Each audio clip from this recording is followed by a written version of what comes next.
You've hit play on the Screen Companion, a show about making your viewing time count.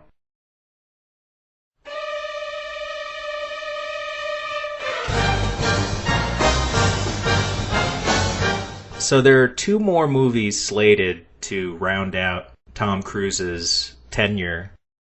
If Mission 8 releases as scheduled in 2024, it will be 28 years from the first movie to the last movie. Now think of this, Andrew. In Bond terms, that would be like Sean Connery sticking with the franchise through License to Kill.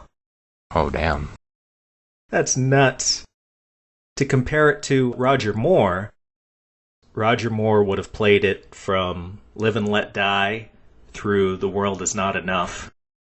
Tom Cruise has been at it.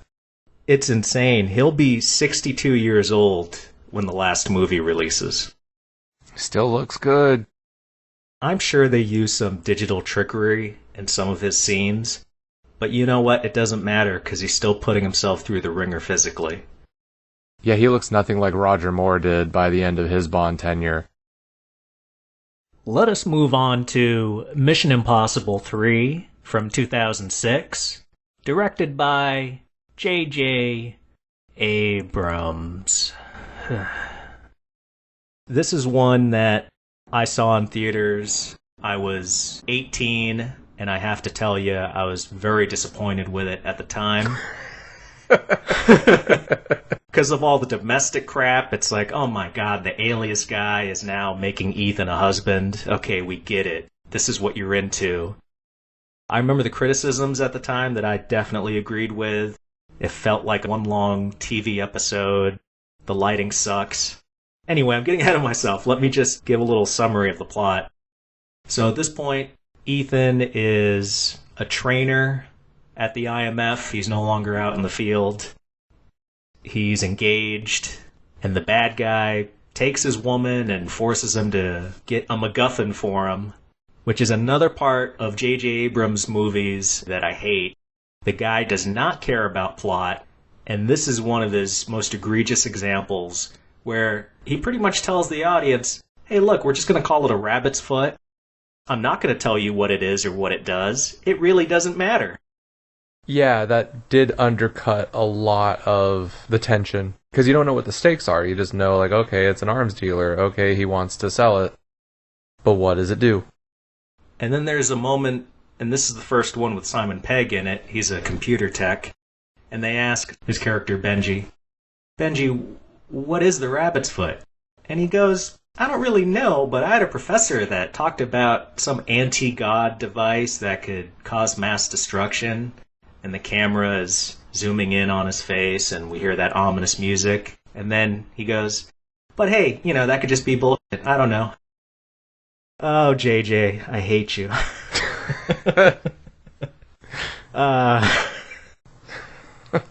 I will give him credit, though. Even though I hate flash forwards, and a lot of this does kind of feel like Lost on some level. The opener with Philip Seymour Hoffman holding a gun to Ethan's wife's head and threatening him and counting down to, you better tell me what I want to know or I'm going to shoot her. It was a fun moment to start with.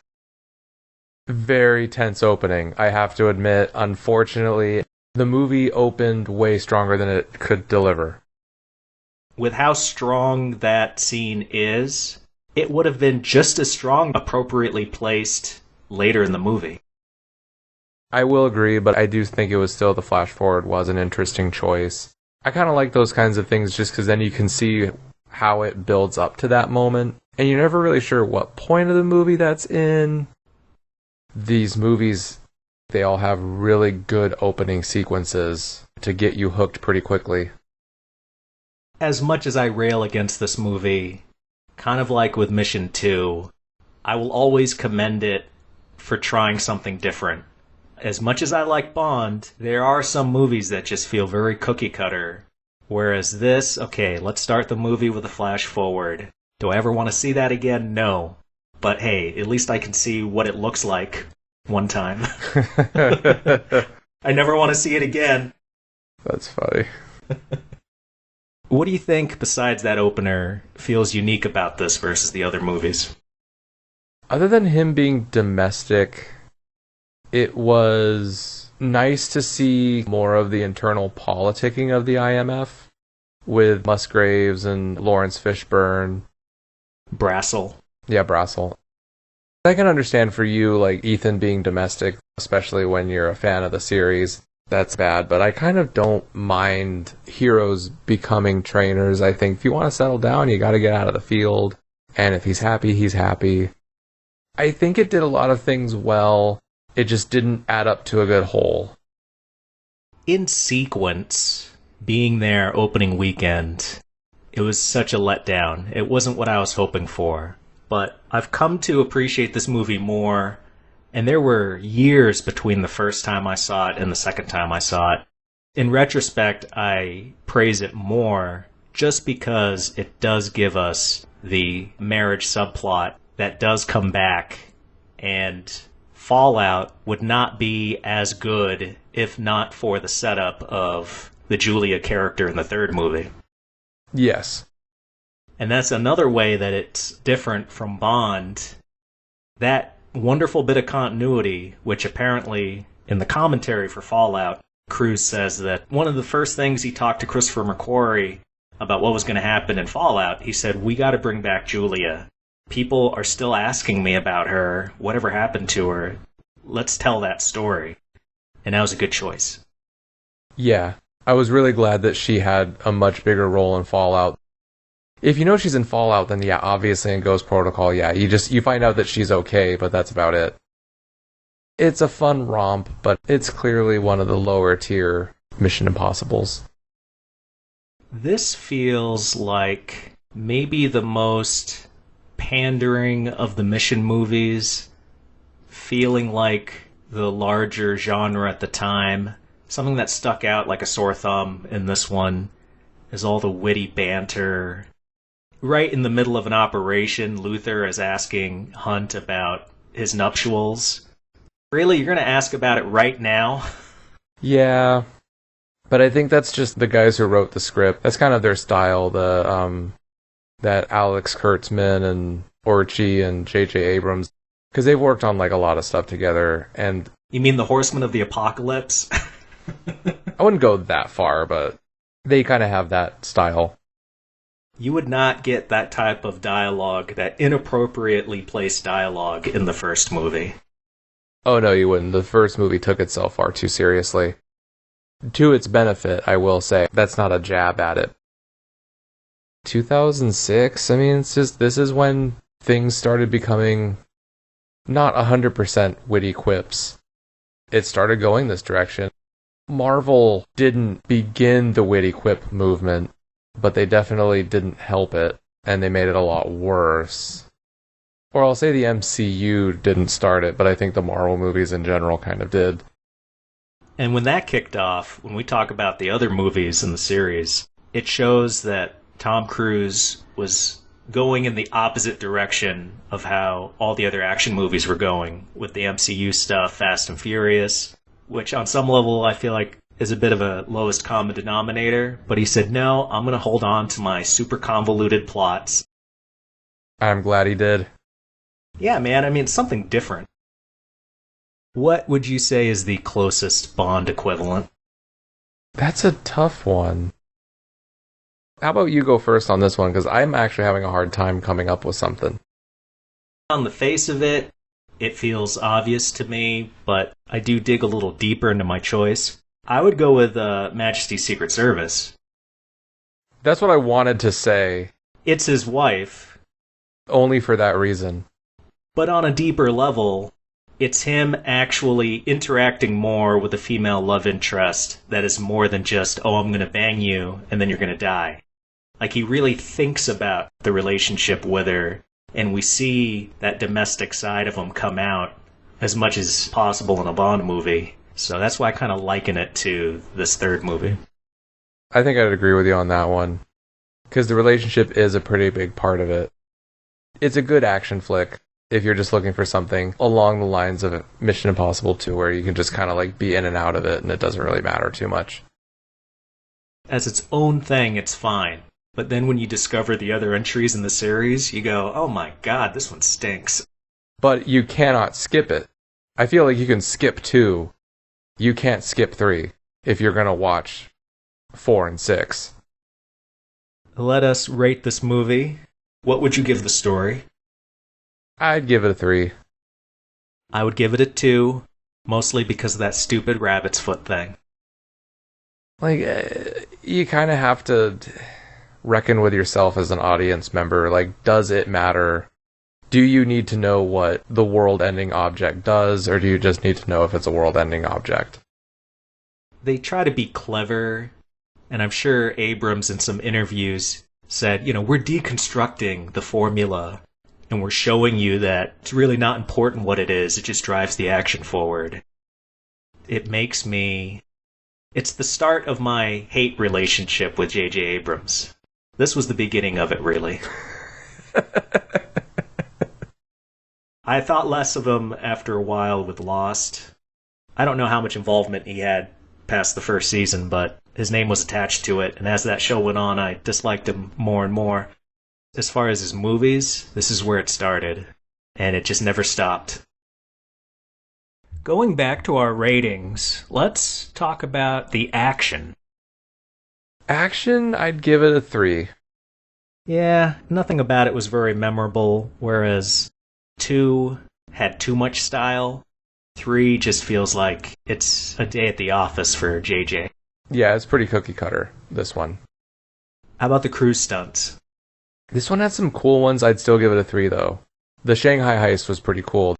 The fulcrum, where he swung over. And I like the lead up to that, where he's drawing on a window and doing some math. Yeah, that was cool. How about his team? Team was better this time around. I'd give them a 3. I gave him a 2, mostly because, besides Luther, there's no backstory for the other 2 characters. They're just tools for the plot. Didn't Maggie Q have a little bit of a backstory? It was pointless, but didn't she have some backstory? She did. She had a few lines. When Hunt is trying to get the rabbit's foot in Shanghai, she's out in the car with, I think, Jonathan Rhys-Meyers. And she says she prayed as a little girl. And then, awkwardly, he says, "Teach me a prayer." And then immediately, Hunt interrupts and is out with the rabbit's foot. It's like, well, why even have him ask? Yeah, it's just so unnecessary. It did nothing. The team on this one was a little more active than in Mission Impossible 2. I felt like when they stole Philip Seymour Hoffman's identity at the Vatican, he really did need his entire team to help him out with that one. Whereas like with MI2, I don't remember really the Australian guy doing anything. He flew the chopper. Okay, yeah, he flew a chopper. Yeah. Which, I guess since Hunt can fly a chopper in the 6th movie, they really didn't need him in the 2nd one. Yeah. What would you give the villain? 3 only because he was well acted. Hoffman was just underutilized. He definitely carried his scenes. He really went into being that kind of smug, nasty guy. He did a great job. In that scene where he's holding the gun to Julia's head and threatening Ethan, I think that's a really good acting moment for Tom Cruise, because you really see it all play on his face. He's feeling helpless. At first he tries to play a little game with the bad guy, but that quickly dries up, and then he's just left with nothing. He's got nothing in his bag of tricks. I think maybe that's one of the reasons why I didn't mind the flash forward also, because it was one of the more tense scenes in the movie, and I got to see it twice. And as far as moments where, never mind the sneaky stuff that's happening in that scene, but it's one of the few moments where Ethan flat out fails. And hard, too. Any final thoughts about this one? It's not great, but unfortunately, if you're going to watch all of these movies, it's not skippable. You have to go through it. I wouldn't want to ditch any of them. I think they're at least a good single watch. A lot of these won't end up on the best movies ever list, but as my emotions have cooled off over the decades, I will actually rewatch MI3. Let's move on to the fourth movie, Ghost Protocol, where they start using the subtitles. They get back to the classic opening montage, so you know things are going back on the rails. This one, you've got Hunt trying to stop a crazy nuclear analyst from launching a missile at San Francisco that's going to start a nuclear war. Kind of fun that it took them this long to do a nuclear bomb scenario. Directed by Brad Bird of Incredibles fame. What were your thoughts on finishing this one? What struck you first? I didn't see Ghost Protocol before, but I remember seeing Rogue Nation, and I definitely could see that this one set the tone for the movies to come, because there's definite similarities between this and Rogue Nation in like style, dialogue, action, and the level of the stunts. Was it nice to see the intro of Jeremy Renner? It was. This was a good one. This was a fun, satisfying movie. Finishing it this go around, the first thing I thought was, this is the first real team movie in the series. Everybody's got a backstory, you like everybody, they work as a well-oiled machine. First time in the series where this is happening. Oh yeah, you are right, aren't you? Yeah. The poor team in the first movie. But then, yeah, after that, it really is just kind of the Ethan show. It's always the Ethan show, but at least with this one, I feel like the team members are a lot more useful. I'm somebody who loves continuity, and seeing Simon Pegg back, and that he's got a promotion from working in the office to out in the field, that's something about his character never quite being the perfect agent like Ethan, and how they play with that in subsequent movies. It's just, oh, what a great piece of character development. What do you think is unique about this in the overall franchise? Anything else? The scale of it. This is the first one where I feel like the scale was really... Because, like, the first one was a smaller scale. The second one, they got subsequently bigger, kind of like a percentage bigger. This one really upped it, not exponentially, but by multiples. It's like they said, hey, look, how do we bring this back? Well, you know what? Why don't we just go all out? It almost plays out like a movie, I think, where they weren't sure if this would revitalize the franchise or not, so they just gave it their all, and it panned out. It's a big, big action flick. Well, and it continued Cruise using a different director for each installment, which I was so happy for. At the time, people were wondering if they were just beating a dead horse because the third movie was so lackluster in box office. At the time, all I thought was, thank God the third movie won't be the last one. You just wanted something else to close it out? Yeah, they got a chance to make up for it. It didn't turn into a real franchise, I think, until the fourth movie. Before that, oh, maybe it's just a trilogy, whatever. But by the fourth movie and the legs that it gave back to the franchise, I think that's when people were like, oh, there's more to this than what we thought. Cruise is going to be with this a while longer. What were some of your favorite scenes or performances? I enjoyed the breakout scene in the very beginning.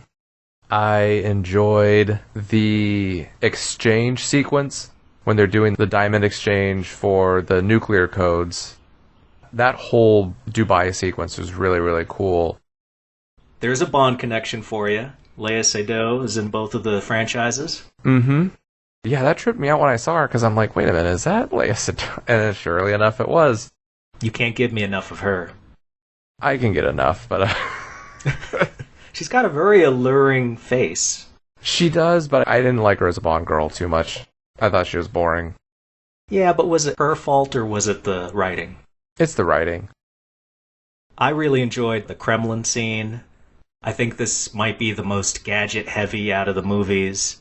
But what I love, as opposed to like a Q scene in a Bond movie, the gadgets here still feel pretty grounded. And the fact that they just use a projection screen to cover a hallway, it seems like something that probably could exist. what I really appreciated about that sequence was as they're moving the screen, and as you can see the guard through the screen moving around, you can see the camera moving with him. You can see how it's working, and it makes perfect sense. It's not just like, oh, okay, it's just tracking the guy with the camera and then blasting the other side. And I just thought it was a really cool gadget. Ghost Protocol was a lot of fun. It was good. And the planning, the heists, and all these movies being a staple of the series, something to point out, especially in the fourth movie, sure, they come up with an elaborate plan, but things inevitably go wrong, and it's fun to watch them deal with it, such as Hunt scaling that super tall building, using those magnetic gloves that stop working. What a great moment. I do like it when the plans start going south, because it just adds a lot more tension to the scene. Because it's like, alright, well, it's already going to be exciting to see him scale the building, but oh, now the glove's not working. It's a chance for Hunt to seem more than just action man, because you see the frustration on his face in some of those moments when things are going wrong for him. Mm-hmm. At the tail end of that scene, when he's trying to get back into the room that they all share, he's having trouble getting back in. There's a big gap. And Benji says, "You're too far away." I love the moment when Hunt says, "No shit." Yeah. Yeah. That was a fun moment. And then he almost just knocked himself out trying to get back in that room. What do you think's the closest Bond equivalent? Oh man, that's a tough one. That is a really tough one. I almost want to say The Living Daylights again. Ooh, why? The twists and turns. This one had plot twists that like genuinely surprised me. Such as? The Kremlin blowing up. That was pretty unexpected.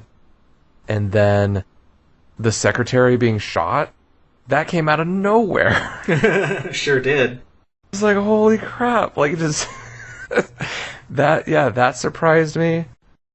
I feel like the MI movies really do lean more toward the Dalton Bonds, where there's more of a sense of grounding, but there is that sense of double cross and not really knowing who to trust.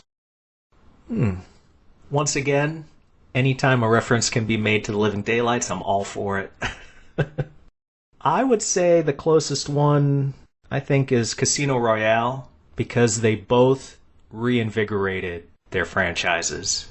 They both followed lackluster movies, and they both made audiences go, we need to pay attention to this again. It's getting good. And that I can completely agree with as well. What would you rate the story? This has a pretty solid 4 of a story. How about the action? 4. Cruise stunts? Ooh, that building scene, that was pretty wild. I'd give that a 4, though. How about the team? 5. And the villain? I didn't think much of the villain. The villain a 2. I feel you. I think out of all the movies, the villain in 4 is the most plot requirement. He just helps the story move along. You have little mini villains like Leia Sado, and the big baddie, he just kind of... The final fight between he and Ethan, it was good, and then it's just like, okay, he threw himself off the building. Alright, whatever, and... It's in character, because he's a fanatic. It is in character, but I just didn't feel like it was very... It was very anticlimactic. Did you want some John Woo flips out of these 50-year-old men? No. It felt unsatisfying to me. It felt like a weaker aspect of the overall story. Yeah. The movie's great, but you're not going to get a solid 9 out of 10 villain. You're going to get a guy who's just kind of there. Yeah, he's no Blofeld. Exactly. Well, I gave all the other aspects a 4. Not because this is the 4th movie, but I did notice that. And then, yeah, the villain, I gave a 1. He's just there. Nice to see you. Yeah, exactly. The one thing keeping it from a 0 would be if J.J. Abrams came back to direct it, and you just had a nondescript guy in a hood who you'd never find out his backstory, you don't even know his name, And JJ points at him and says, "He's the bad guy with the briefcase. Who is he? We don't care. Just get him." Just kidding.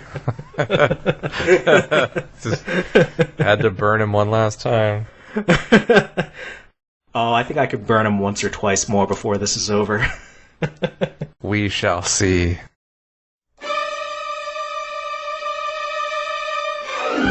Hey guys, hopefully you're all enjoying this Mission Impossible talk. Because there are currently 6 movies in the franchise, I'm cutting up my discussion with Andrew into 3 parts. So keep an eye out for those episodes, and make sure you check back in with us. Thanks for listening.